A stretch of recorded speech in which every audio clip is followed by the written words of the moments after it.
Here's the walk around on my 64 Plymouth Valiant V200. This has the 170 cubic inch slant 6 engine in it. Recently tuned up, rebuilt the carburetor. Seems to be idling very smoothly now. Engine runs pretty good. The alternator had been previously modified by the last owner. It's a GM one-wire alternator, so that seems to be putting out plenty of charge. I did replace the battery with a brand new one.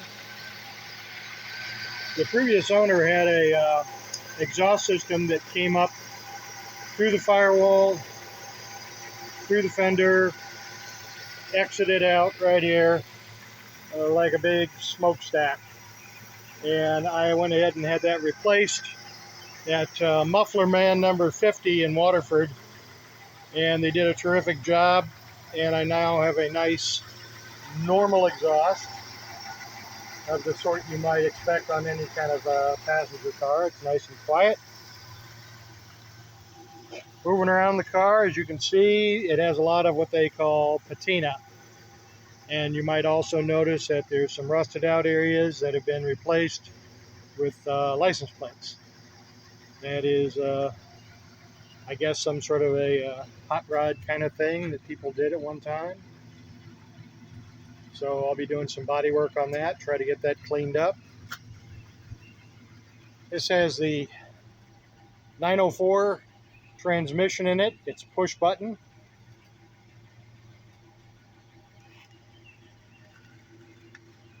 And the bucket seats are replacements. I'm not sure what they're from. Have to do something about that. I'd like to put the original bench seat back in, get the whole thing reupholstered.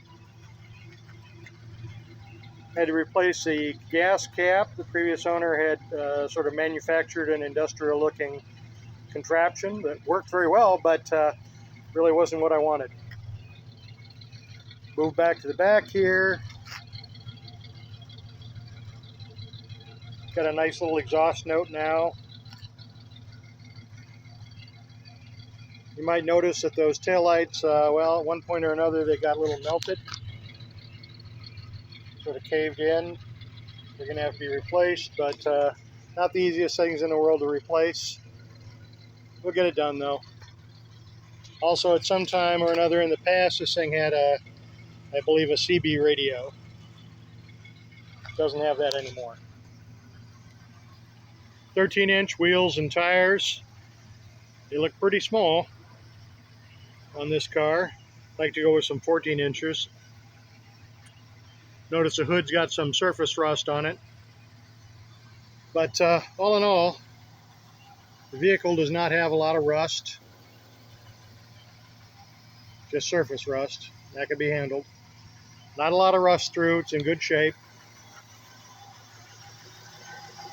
Everything on it works. Headlights work, turn signals work, brake lights, gauges.